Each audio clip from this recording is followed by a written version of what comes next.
Good. Well, how do you follow Joe Stiglitz is the question. Always very difficult, particularly difficult for me because Joe is my teacher. I learned my economics from him. So whenever I speak after him, I'm always going to expect the grade to be given at the end of it, or the term paper is marked. So what I thought I would do is talk about growth and inequality through a series of case studies from around the world to give some concrete examples.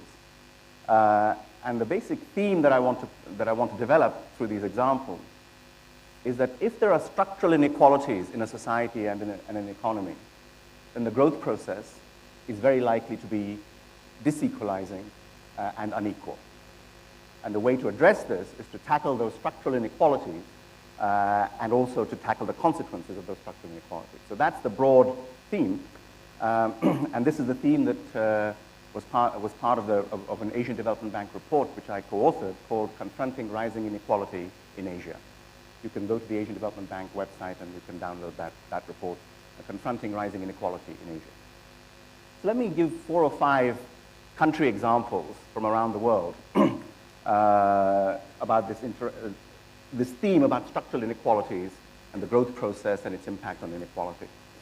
Let me start with East Asia. And Robert Wade here is the expert on that. But if we take, say, Korea and Taiwan, and we look at the start of their process, essentially they started with a land reform which equalized the distribution of land, essentially imposed on them by the occupying forces. So in fact, when they started their modern growth process in the 60s, they had a very equal land distribution to start with.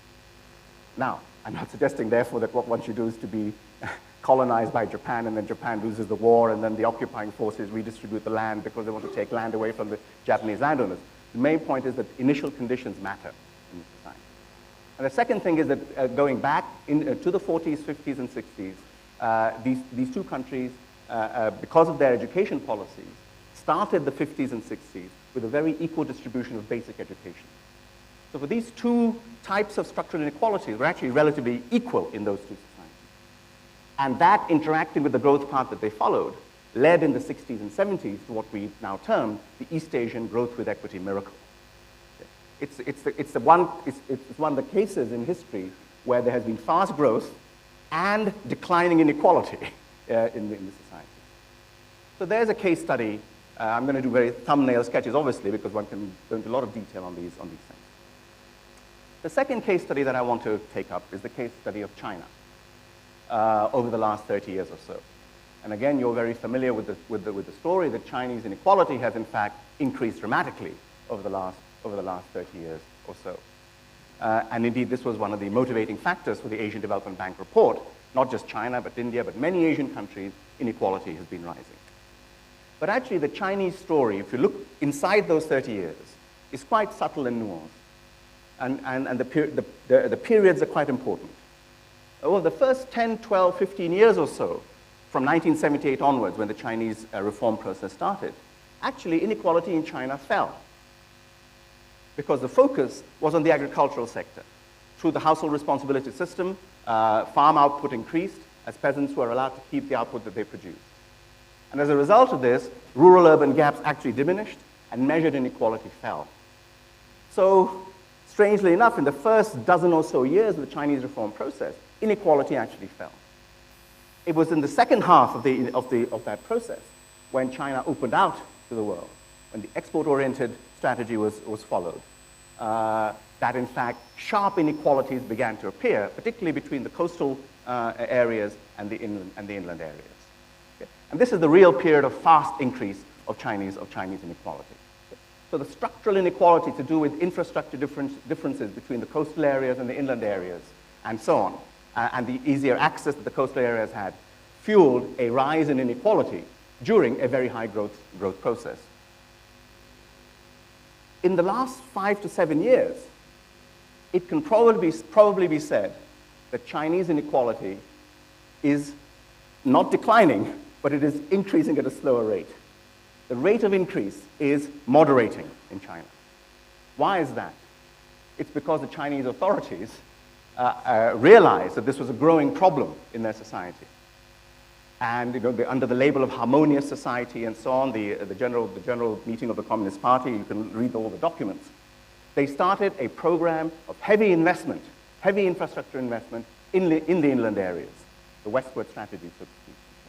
And there's a lot of discussion about what actually is causing this slowdown in inequality rise, but certainly that is one aspect of it. Okay? So this 30-year period of China is actually quite a subtle, nuanced, differentiated process, which tells us the relationship between structural inequalities and the growth process and inequality. Let me take my third case study, which is South Africa. In 1994, before 1994, of course, you all know, South Africa was under the apartheid regime. Huge inequalities between blacks and whites, and in particular, huge inequalities in terms of spatial segregation. The blacks were all forced to live in certain areas, and actually the industry and work was all in other areas. So they had long commutes from where they were forced to live and where the industry, etc., was. And on top of that, tremendous inequalities in terms of education, healthcare, sanitation, electricity, all that sort of stuff, as between the black areas and the white areas. So in 1994, when the apartheid regime fell, the question is, how was South Africa going to develop? And what has actually happened in the last 20 years? 2014 will be the 20th anniversary, actually, of the fall of apartheid. So all these sorts of evaluations are now taking place. In fact, two things have happened. Firstly, the inequalities in health, sanitation, education, etc., have actually narrowed. There has been a purposive investment by the government in education for blacks, in health facilities, and so on. So the statistics are showing an improvement and a narrowing of the gaps. However, income inequality and employment issues still remain a huge problem. Income inequality has been increasing, it has actually not come down, and unemployment is at astronomical rates. I mean, measured unemployment is of the order of 40% and so on in South Africa, depending on how exactly you measure it. So here we have two things. On the one hand, the government is indeed trying to address certain types of structural inequalities. But one aspect of the structural inequality, which is the spatial segregation, which is related to employment problems in South Africa, has not been addressed and cannot be addressed very quickly. There is still the issue of commuting long distances from the townships to where the work is. Okay? So this structural inequality is going to take a longer time to address. And one consequence, there are of course, many other reasons why this is happening, but one consequence of this is that income inequality in South Africa remains very high, unemployment remains very high, although on social indicators, there has been a narrowing of gaps.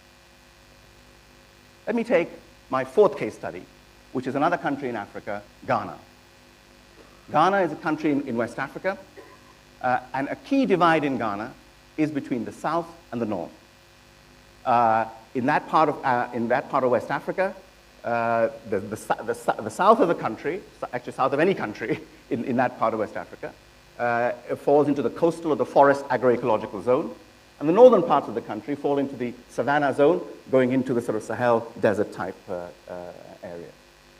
That is a structural divide in the country. Okay? Export crops like cocoa are grown in the south of the country. They are not grown, they cannot be grown in the north of the country. Okay? So when you liberalize and exports increase, okay, it will benefit the south of the country relative to the north of the country. So Ghana has had a remarkable growth performance over the last 15 years. Okay? Its measured poverty rates have fallen nationally. But the gap between the north and the south has widened. Okay? And all I need to tell you is that the north of like most countries in that part of West Africa, the north of the country is Islamic, and the south of the country is Christian. That all I need to say is that for you to understand what an explosive process this is.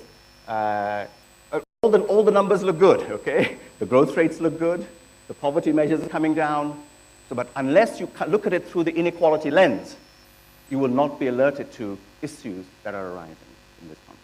And to their credit, Ghanaian policymakers and politicians are well aware of this and are indeed investing in the north and so on. One of the things that's very remarkable is that the neighboring country, the Ivory Coast, Côte d'Ivoire, has had a major civil war between the north of the country and the south, precisely between the north of the country and the south of the country. They're just coming out of it now. But Ghana has not. And an interesting question is why? And the answer is because Ghanaian politicians are well aware of the consequences of this divide and well aware of what the growth process is doing to that divide. And they're actually investing to maintain that balance.